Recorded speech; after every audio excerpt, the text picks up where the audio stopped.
아멘. 할렐루야. 오늘도 주님 앞에 나와 예배하며 하루를 시작하는 우리 모두에게, 또 영상으로 예배하는 우리 모두에게 하나님의 놀라운 은혜와 축복이, 또 기동답의 역사가 가득하시기를 먼저 간절히 축원합니다. 오늘은 요한계시록 17장 1절에서 18절의 말씀을 가지고 큰 음녀 바벨론의 심판과 예수 그리스도의 승리, 큰 음녀 바벨론의 심판과 예수 그리스도의 승리라는 제목으로 하나님의 말씀을 증거하도록 하겠습니다. 오늘 살펴보는 17장은 일곱 대접에 의한 재앙과 또 그리스도의 재림사에 첨가된 준강 계시로서 음녀 바벨론의 멸망을 묘사하고 있습니다. 어제 살펴본 일곱 대접의 일곱 번째 심판이 이 바벨론에 대한 심판이었는데, 오늘 본문은 그 심판에 대해서 보다 구체적으로 이야기하고 있습니다. 오늘 보면은 바벨론에 대해서 음녀 바벨론이다 라고 그렇게 지칭하는데, 이 음녀 바벨론이 과연 누구냐에 대한 그 해석이 다양하게 존재합니다. 문자 그대로 바벨론을 의미한다, 요한계시록에 기록되었던 당시 세계를 지배했던 그 로마를 뜻한다, 여러 가지로 해석이 가능하지만 여기서의 이 바벨론은 문자적으로 로마나 예루살렘과 같이 역사상 실제로 있었던 이 세상의 도시의 어떤 역사적인 멸망을 기술한 것이 아니다라는 것입니다. 우리 본장에서의 이 음녀 바벨론은 바벨론, 또 로마, 또 그 이후에 어느 도시나 사회에 있을 수 있는, 그리고 세상 최후의 더 큰 악의 세력을 떨치며 이 세상 사람들을 타락시킨 거대한 권세와 제도를 의미한다라고 할 수 있습니다. 더 나아가서 이 음녀 바벨론은 하나님을 인정하지 않고 또 하나님의 뜻에 반하는 존재를 의미한다라고 할 수 있습니다. 쉽게 말한다라면 하나님을 대적하는 악의 세력을 의미한다라고 할 수 있습니다. 오늘 본문에서 다뤄지는 음녀 바벨론과 또 18장의 큰 성 바벨론은 동일한 존재다라고 할 수 있기에 오늘 살펴보는 17장과 18장은 하나의 연속적인 내용이다라고 할 수 있습니다. 바벨론이라 불리는 그 존재에 대한 어떤 심판과 예수 그리스도의 승리가 그려져 있다라고 할 수 있습니다. 이러한 음녀 바벨론의 모습 또한 그에 대한 심판을 다루는 오늘 본문은 크게 두 부분으로 나누어 볼 수 있습니다. 먼저 1절에서 6절은 음녀의 환상에 대한 이야기를 하고 있으며, 또한 7절부터 18절은 그 환상에 대한 해석의 내용이 그려지고 있습니다. 오늘 본문의 말씀을 통하여서 하나님께서 이 새벽 우리에게 주시는 그 말씀은 무엇인지 함께 나누고 기도의 제목을 삼고자 합니다. 첫 번째입니다. 내가 음녀가 될 수 있음을 기억해야 합니다. 내가 음녀가 될 수 있음을 기억해야 합니다. 앞서 얘기했지만 음녀 바벨론의 특징은 하나님을 인정하지 않고 하나님의 뜻에 반하는 존재를 의미한다라고 할 수 있습니다. 그런데 오늘 본문에서는 그 음녀가 많은 물 위에 앉아있다라고 그렇게 증언하고 있습니다. 오늘 본문 1절입니다. 또 일곱 대접을 가진 일곱 천사 중 하나가 와서 내게 말하여 이르되 이리로 오라, 많은 물 위에 앉은 큰 음녀가 받을 심판을 내게 보이리라 라고 말씀합니다. 그리고 본문 5절을 보면 그가 큰 바벨론이다 라고 그렇게 말씀합니다. 본문 5절입니다. 그의 이마에 이름이 기록되었으니 비밀이라, 큰 바벨론이라, 땅의 음녀들과 가증한 것들의 어미라 하였더라 라고 말씀하고 있습니다. 여기서 이 바벨론이 큰 물 위에 앉아있다라는 것은 바벨론이라는 지역이 큰 강 유브라데강을 끼고 형성된 나라임을 이야기하는 것입니다. 고대 운동에 있어서 큰 강을 끼고 성장한다라는 것은 자연으로부터의 그 풍요로움을 얻을 수 있음을 의미합니다. 대표적인 나라가 바로 애굽이었습니다. 애굽은 나일강을 끼고 있었기에 그 어느 나라보다 풍요로움을 누릴 수 있었던 그런 대표적인 나라다라고 할 수 있습니다. 근데 중요한 것은 무엇이냐? 이 풍요로움이 좋은 것만은 아니었다라는 사실입니다. 역사적으로 본다라면 삶의 풍요로움은 결국 사치와 향락, 음란의 문화를 만들어낸다라는 것을 우리는 잘 알고 있습니다. 이러한 모습은 바벨론도 예외가 아니었습니다. 자연의 부유함으로부터 얻었던 혜택과 강력한 힘이 결국 하나님을 외면하게 되고 향락과 타락, 또 음란과 사치, 우상 숭배와 교만의 자리에 이르게 했다라는 사실입니다. 선교학자들에 의하면 국민소득이 5,000불 이상이 되면 선교가 어려워진다라고 이야기하고 있으며, 또한 국민소득이 2만 불이 넘게 된다라면 종교 자체에 관심이 없어지는 그러한 시대가 다가온다라고 이야기합니다. 우리가 이러한 관점에서 본다라면, 이 선교학자들에 의한다면 우리 사회는 이미 종교에 관심이 없는 사회로 진입했다라는 사실입니다. 하나님의 은혜로 우리의 삶이 풍요롭고 큰 은혜를 누리는 것은 큰 축복의 모습일 수 있지만, 우리 또한 하나님으로부터 멀어질 수 있다라는 것을 우리 늘 기억하며 살아가야 하는 것입니다. 단적인 예를 들어본다라면, 우리가 하나님을 찾을 때는 삶이 풍요로울 때가 아니라 삶에 어려움이 있을 때라는 것을 우리는 경험적으로 너무나 잘 알고 있습니다. 어제 수능 당일 기도회를 인도하게 되었는데요, 큰 은혜를 받았습니다. 자녀들로 인하여서 눈물 흘리며 또 하나님 앞에 간절히 기도하는 어떤 그런 모습을 보면서 함께 기도하는 시간을 가졌습니다. 이와 같이 보면요, 우리의 삶 가운데 무엇인가의 문제가 있을 때에 우리 하나님을 더 간절히 찾는 것이 우리의 삶의 모습이다라고 할 수 있습니다. 그렇게 어쩌면 성경은 고난이 내게 유익이라 이로 말미암아 주의 율례를 배웠다라고 그렇게 이야기합니다. 그럼 무엇이냐? 고난이라는 상황은 어려웠을지 모르지만 고난의 상황 가운데 우리가 하나님을 찾는 그러한 삶의 모습이 나타나게 되고, 그러한 과정을 통하여서 우리에게 큰 유익이 될 수 있다라고 성경은 증언하고 있습니다. 그렇기에 우리가 바른 신앙 생활을 하기 위해서는 우리 가운데 필요한 것이 무엇이냐? 모든 것이 평안할 그때에, 모든 것이 풍요로울 그때에 그 모든 것이 어디로부터 왔는지를 끊임없이 점검하는 것이 필요하고, 겸손히 하나님 앞에 서는 것이 우리가 하나님 앞에서 바른 신앙생활을 하는 그 모습이 되어야 한다라는 것입니다. 풍요로움을 포기하고 버리라는 것이 아니라 그것을 하나님께서부터 받기에 충분히 누리는 것이 우리의 모습이 되어야 하지만, 또한 분명한 것은 무엇이냐? 그 모든 것의 근원이 하나님으로부터 왔다는 이 사실을 분명하게 인정하고 기억하고 고백하며 나아갈 때에 우리의 삶 가운데 그 풍성함을 더욱더 누릴 수 있는 은혜가 우리 가운데 확실하게 주어지게 된다는 것입니다. 삶은 풍요로울지 모르지만 우리의 마음 가운데, 우리의 삶 가운데 신앙적으로 자발적인 결핍이 우리 가운데 있을 때에 보다 더 깊은 신앙의 자리, 더 깊은 믿음의 자리에 들어갈 수 있다는 이 사실을 우리는 분명히 기억하며 나아가야 하는 것입니다. 그렇게 살아갈 때에 이 시대적으로, 사회적으로, 우리의 상황적으로 음녀가 될 수 있었던 이 상황 가운데 우리의 신앙을 굳건히 지킬 수 있다는 그 사실을 우리는 분명히 기억하며 나아가야 하는 줄 믿습니다. 이 신앙의 자발적 결핍을 채우는 모습이 무엇이냐?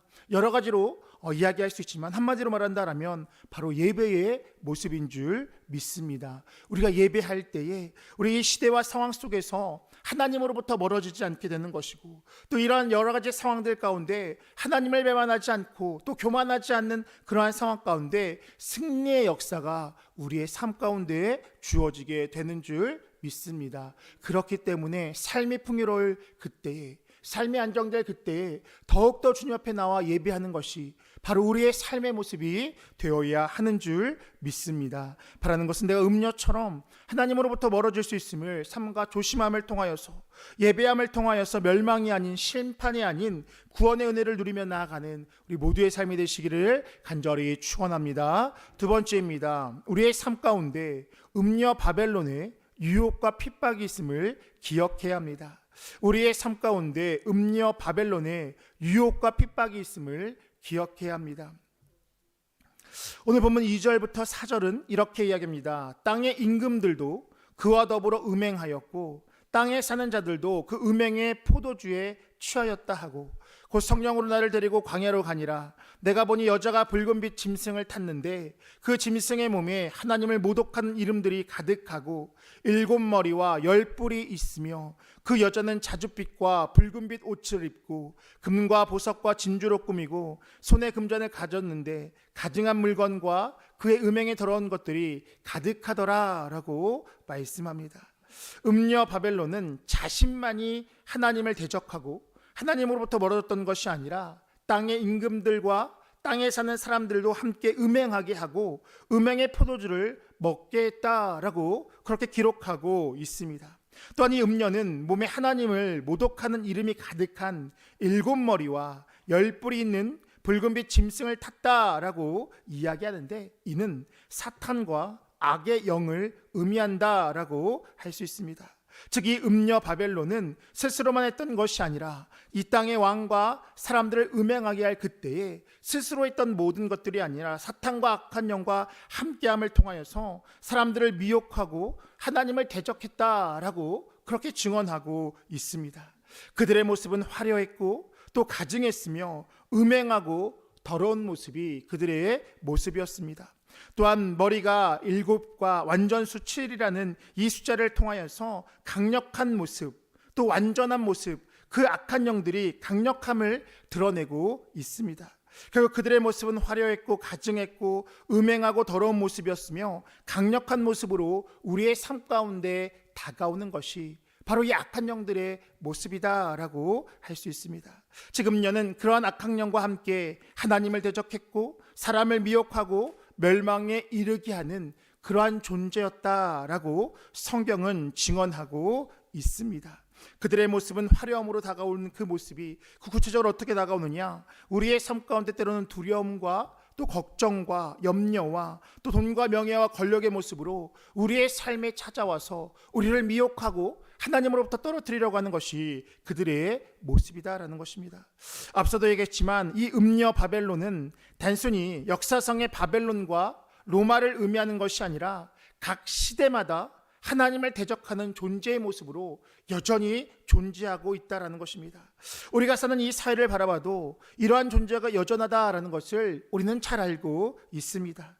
2023년 한 조사에 의하면 기독교 청년 19살에서 34살의 기독교 청년들 1000명을 대상으로 조사했었을 그때에 45.4%가 점과 사주와 타로를 접해봤다라고 응답했습니다. 이러한 수치를 해석함에 있어서 미래학자들이 이렇게 얘기합니다. 미래에 대한 두려움과 염려를 해결하기 위해서 기독교인조차도 무속에 의해서 의존함을 보여준다라고 그렇게 그 해석을 하고 있습니다. 또한 뿐만 아니라 최근 영화나 드라마를 보면 동성애를 행하는 주인공 내지는 인물들이 자연스럽게 등장하고 있으며 동성애를 주제로 하는 작품들도 자연스럽게 만들어지는 이러한 시대 가운데 우리는 처해 있습니다. 가만히 생각해 보면 예전에는 이 동성애라는 단어도 부정적으로 여겨지게 되었는데 이제는 우리 사회 가운데 자연스럽게 스며드는 것이 이 시대의 모습이다라고 할 수 있습니다. 또한 지난 강릉에 물부족 현상이 있었을 그때에도 기우제를 지냈다, 여러 가지 이러한 샤머님 듯한 그런 기사들을 보게 되었습니다. 즉 무엇이냐, 이 시대 가운데서도 여전히 인본주의적인 사고와 물질만족적인 사고, 다원주의와 세속주의적인 사고와 상황들이 너무나 팽배한 것이 이 세대의 모습이다라는 것입니다. 즉 이러한 모습들이 큰 음녀 바벨론의 모습으로 인하여서 악한 영들이 그러한 이 시대 가운데 그 모든 것들을 조장하고 세워간다는 이 사실을 우리는 분명히 기억하며 나아가야 하는 것입니다. 근데 중요한 것은 무엇이냐, 그러한 상황 가운데 우리뿐만 아니라 우리의 다음 세대가 자연스럽게 스며들고 있다는 것이 가장 큰 문제다라고 할 수 있습니다. 그러나 분명한 것은 무엇입니까? 이와 같은 상황에 대해서 2000년 전 이미 성경은 이미 예언하였고 또 그러한 모습들이 이 기독교 역사 가운데 끊임없이 이루어지고 있으며 그러한 상황들을 통하여서 하나님의 사랑으로부터 끊임없이 끊으려고 하는 것이 이 시대 악한 영들의 그러한 모습이다라는 것입니다. 한 달 전쯤 미주리 연회의 감독님과 감리사님께서 우리 교회를 방문하셔서 함께 대화하는 시간을 갖게 되었습니다. 그분들의 이야기가 우리 광림교회를 보면서 50년 전에 미국 교회를 보는 것 같다라고 하는 그런 이야기를 듣게 되었습니다. 50년 전 나쁘다라고 말하는 것이 아니라 소위 말해서 죄송합니다, 구닥다리다 같은 의미가 아니라 그 뜨거움과 열정과 선교와 예배, 성령의 일하심을 이렇게 말하면서 미국 교회 회복의 모습을 함께 나누었던 그 기억이 있습니다. 미국 교회가 50년 전에 이러한 모습이었더라면, 지금 오늘날 50년 이후였더라면 더 발전된 기독교의 모습을 보였어야 되는데 그렇지 못하게 되었고, 그렇지 못한 상황 가운데 그들의 회복의 모습을 50년 전과 같은 한국교회를 통하여서 새롭게 도전받았다라는 어떤 그런 이야기를 듣게 되었습니다. 이 말이 의미하는 것이 무엇이냐? 우리가 오늘 깨어있지 못한다라면 우리에게도 30년, 50년 뒤에 오늘을 추억하고 오늘과 같은 날이 되어야 된다라고 그렇게 한탄하고 후회하는 모습이 우리의 삶 가운데, 이 한국교회 가운데도 나타날 수 있게 될지도 모른다라는 것입니다. 그렇기 때문에 우리가 할 일은 무엇입니까? 우리는 바로 깨어서 하나님을 바라보며 오늘도 우리에게 주어진 삶 가운데 이 시대를 향해서 기도하며 나아가는 것, 이것이 바로 우리의 모습이 되어야 하는 줄 믿습니다. 음녀 바벨론은 우리를 넘어뜨리기 위하여서 이 세대만이 아니라 각 가정과 개인을 향하여서 오늘도 다양한 모습으로 도전하고 있다라는 것, 그렇게 우리는 깨어 기도해야 하는 것이고, 더 나아가서 이 세대를 위해서 기도하고 자녀들을 위해서 기도하는 것, 이것이 바로 우리의 모습이 되어야 하는 줄 믿습니다. 바라는 것은 이 세대를 향한, 가정을 향한 기도의 파수꾼이 되어서 오늘도 깨어 기도함을 통하여 승리하며 나아가는 우리 모두의 삶이 되시기를 간절히 축원합니다. 끝으로 예수님 안에서 승리하게 됩니다. 예수님 안에서 승리하게 됩니다. 음녀 바벨론이 악한 영과 함께 화려함으로 미혹하고 또 두려움과 염려로 넘어뜨리고 실질적인 상황과 환경으로 우리를 막으려 한다라고 해도 그것이 이 시대의 상황이고 악한 영들의 도전이다라고, 강력한 도전이라고 하지만, 오늘 본문은 어린 양이 그 모든 것들을 이기고 승리할 것이고 심판할 것임을 분명하게 말씀하고 있습니다. 오늘 보면 14절입니다. 그들이 어린 양과 더불어 싸우려니와 어린 양은 만주해 주시오 만왕의 왕이심으로 그들을 이기실 터이요 또 그와 함께 있는 자들 곧 부르심을 받고 택하심을 받은 진실한 자들도 이기리로다 라고 말씀합니다. 여기서 이 어린 양은 바로 예수 그리스도를 의미합니다. 아무리 악의 세력이 강하고 영악하고 미혹할지라도 그 예수님은 만주의 주시가 되시며 만왕의 왕이 되시기에 그 모든 상황들 가운데 넉넉히 승리한다라고 분명하게 말씀하고 있습니다. 예수 그리스도 어린 양만 승리하는 것이 아니라 그와 함께 하는 자들, 부르심을 받고 택하심을 받은 자들도, 진실한 자들도 함께 승리할 것이다 라고 오늘 본문은 분명하게 말씀하고 있습니다. 그렇게 우리가 할 일은 무엇이냐? 이 두려움과 염려로 사로잡히는 것이 아니라 하나님 앞에 구하며 하나님 앞에 편에 서는 것, 그것이 바로 우리의 모습이 되어야 하는 줄 믿습니다. 남북전쟁 때의 일입니다. 아브라함 링컨이 전쟁을 하기 위해서 기도하고 나왔을 그때에 한 장군이 이렇게 이야기했다라는 것입니다. 하나님이 북군의 편이기를, 당신의 편이기를 기도하고 바랍니다 라고 그렇게 이야기합니다. 그랬을 때 아브라함 링컨이 했던 말은 이와 같았습니다. 나는 하나님이 우리 편이시기를 기도하지 않는다. 다만 우리가 하나님 편에 서 있기를 기도한다 라고 말씀하고 있습니다. 결국 무엇이냐? 하나님은 항상 내 편이시기에, 더 나아가서 그 편에 서기만 한다라면 어떠한 상황 가운데도 승리할 것이라는 그 믿음이 그 안에 있었다라는 것입니다. 분명한 것은 하나님 만왕의 왕이시고 만주해 주시기에 우리가 하나님 편에 서기만 한다라면 반드시 승리의 역사는 우리의 삶 가운데 주어지게 되는 줄 믿습니다. 그렇게 우리가 할 일은 무엇입니까? 오늘도 네가 과연 하나님 편에 서 있는지 우리 스스로를 점검하는 것이고, 내가 그렇지 않다라면 내가 할 일은 무엇이냐? 내가 다시 하나님 앞에 나아가서 하나님 앞에 편에 서는 것, 이것이 바로 우리가 살 길이고, 이것이 바로 이 시대 가운데 승리의 역사를 누리는 삶의 모습이 되는 줄 믿습니다. 요한계시록 18장 1절과 2절은 이렇게 얘기합니다. 2일 후에 다른 천사가 하늘에 내려와서 오는 것을 보니 큰 권세를 가졌는데 그의 영광으로 땅이 환하여지더라. 힘찬 음성으로 외쳐 이르되 무너졌도다 무너졌도다 큰 성 바벨론이요 귀신의 초소와 각종 더러운 영이 모이는 곳과 각종 더럽고 가증한 새들이 모이는 곳이 되었도다 라고 말씀합니다. 우리가 내일 살펴본 말씀인데요, 하나님이 이 바벨론을 심판하셨고 망하게 하셨다라고 분명하게 말씀하고 있습니다. 아무리 강한 세력일지라도 이 시대 가운데 우리가 감히 도전할 수 없는 듯한 그러한 모습으로 다가올지라도 우리가 어린 양 예수 그리스도와 함께일 때 반드시 승리하는 역사가 우리의 삶 가운데에 주어지게 되는 줄 믿습니다. 바라는 것은 오늘도 주님 안에 거함을 통하여서 주님의 편에 서심을 통하여서 이 놀라운 승리의 역사를 누리며 나아가는 우리 모두의 삶이 되시기를 간절히 축원합니다. 기도하겠습니다. 오늘도 살아계셔서 역사하시는 전능하신 하나님, 지난밤도 주의 은혜 가운데 평안한 심을 갖게 하여 주시고 오늘도 새로운 한 날을 우리에게 허락하여 주셔서 주님 앞에 나와 예배하며 하루를 시작하게 하시니 참으로 감사를 드립니다. 오늘 하루도 하나님께서 베푸시는 이 풍성한 은혜와 복을 누리며 나아가는 우리 모두가 되어줄 수 있도록 인도하여 주시옵소서. 이 시대와 상황과 여건이 힘들고 어렵다라고 이야기할지라도 만왕의 왕이신 예수님, 만주의 주가 되시는 주님 안에서 우리는 오늘도 넉넉히 승리하며 살아가는 우리 모두가 되어줄 수 있도록 인도하여 주시옵소서. 늘 깨어 기도하게 하여 주시고 더 나아가서 하나님의 편의 선을 통하여 하나님의 놀라운 능력을 경험하며 나가는 우리 모두가 되어줄 수 있도록 인도하여 주시옵소서. 늘 하나님 앞에 겸손함으로 서게 하여 주시고 나의 모든 것들이 나의 나 된 것이 하나님의 은혜였다라는 이 사실을 믿음으로 고백하며 나아가는 우리 모두의 삶 되어줄 수 있도록 인도하여 주시옵소서. 오늘도 이 새벽 주님 앞에 나올 때 귀한 예물 드린 자들이 있습니다. 드린 손길 복되게 하여 주시고 간절한 기도 응답되어 놀라운 역사가 있게 하여 주시되 하나님 더디마시고 속히 응답하여 주셔서 하나님의 영광을 누리며 나가는 복된 발걸음 되어줄 수 있도록 인도하여 주시옵소서. 오늘 하루의 삶 가운데도 우리 황님의 모든 권속들과 함께 하시되 특별히 오늘 저녁에 있을 금요일의 밤과 또 속회로 모일 때에 하나님의 영광을 누리며 나가는 한날의 삶 되어줄 수 있도록 인도하여 주시옵소서. 감사드리며 예수님의 이름으로 기도하옵나이다. 아멘.